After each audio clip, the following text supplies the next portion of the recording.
On Majo TV News, Boko Haram's deadly assault in Daru Jamal, Borno State. AIDS courts send northeast Nigeria on the brink of famine. United States intervened with $32.5 million humanitarian aid committed.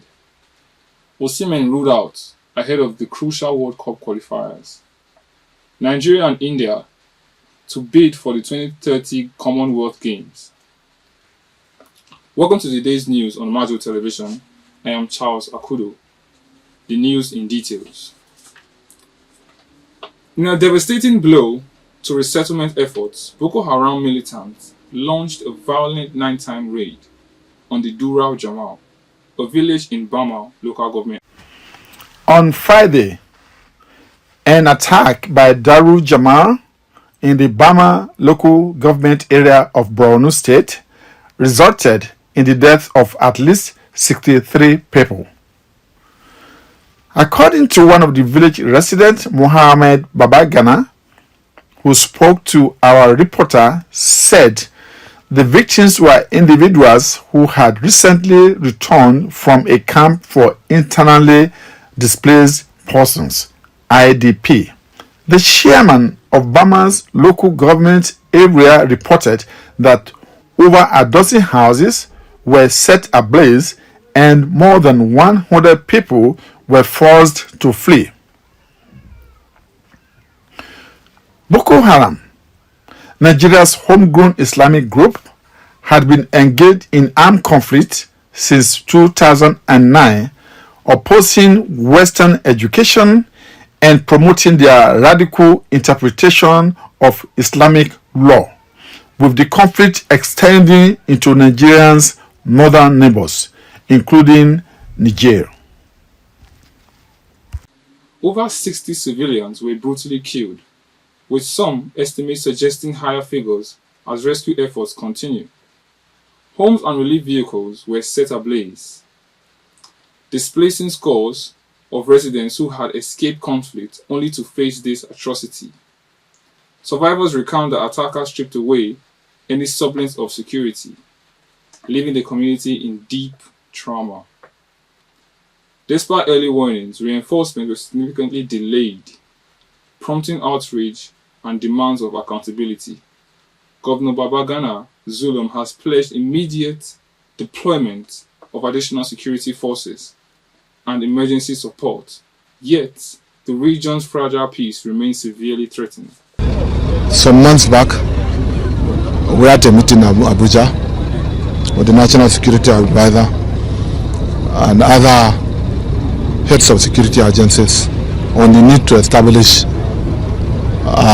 what we call the forest guards. So far so good. 2 sets of forest guards were trained in Maiduguri, and therefore one of the solutions that we want to implement immediately is to see how we shall deploy the trained forest guards. Moving on, with funding from the United States, the Western donors slashed. Nigeria is facing an unprecedented hunger crisis. Over 31 million people nationally now face food insecurity, chiefly in Borno, where conflicts were unrooted with 2.3 million citizens.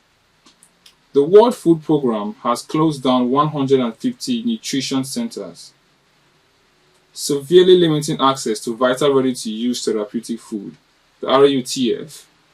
At least 600,000 malnourished children are at immediate risk of death due to inadequate treatment. Nigeria's humanitarian budget was a robust $910 million.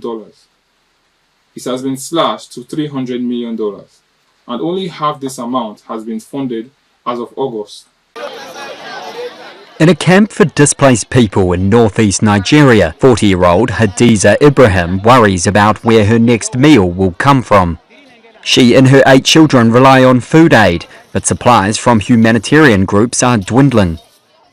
If I eat today, I may be unable to eat tomorrow. We live in challenging conditions and my husband cannot find work. Until this year, the United States had funded 60% of humanitarian operations in Nigeria, but budget cuts to the United States Agency for International Development have dramatically curtailed operations in one of the world's neediest countries. Africa's most populous nation has 31 million people facing food shortages, including an estimated 15 million acutely malnourished children, according to Trond Jensen from the United Nations. Here in the northeast of Nigeria, what we are looking at is roughly 1 million children who are severely, acutely malnourished this year. And hundreds of thousands of these children could potentially die if they do not get the assistance that they need. The northeast hosts 2.3 million displaced people, according to the International Organization for Migration. At the area's only health centre, which has just 15 beds, staff are overwhelmed by cases of child malnutrition, according to a humanitarian group. In Dikwa, Borno State, conflict and climate shocks have left millions dependent on aid. At the Dikwa distribution site, aid workers like Al-Haji Ali Abani says the situation has deteriorated sharply. For this month distribution, a lot of beneficiaries that used to collect their food for over 10 to 11 years, they came for this month and they observed that they were scaled down. In a September 3rd statement, the US government says it will make a $32 million contribution to northeast and northwest Nigeria, with the World Food Programme Nigeria delivering food and nutrition assistance to over 764,000 displaced people, it says. Family testimonials paint a grim picture. Mothers wage through hunger with limited rations, and doctors are forced to turn away critically ill children, forewarning a potential national catastrophe. In a partial reversal, the United States has stepped in with $32.5 million in aid at combating Nigeria's growing hunger crisis, particularly in the conflict zones.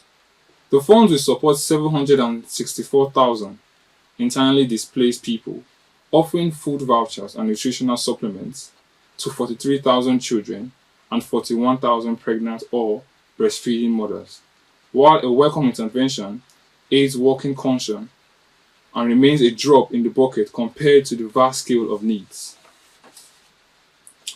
Nigeria star striker Victor Osuma has been ruled out of Tuesday's vital World Cup qualifier in South Africa due to a foot injury sustained on Saturday's narrow victory of Wonder.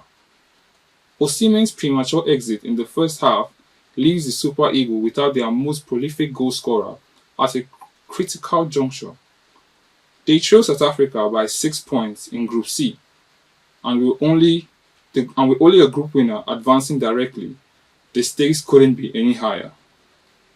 The match now tests Nigeria's depth and tactical resilience. In a bid to mark the century of Commonwealth Games, in India and Nigeria have submitted official bids to host the 2030 edition. The dual proposal signals renewed momentum in making games more sustainable and globally exclusive, while India's campaign aligns with the ambition of the stage of the 2036 Olympics. Nigeria bids highlights its growing confidence in hosting large-scale international events.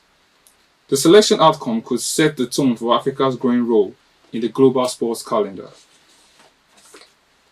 And that's the news on Majo Television. I am Charles AKUDO. Thank you.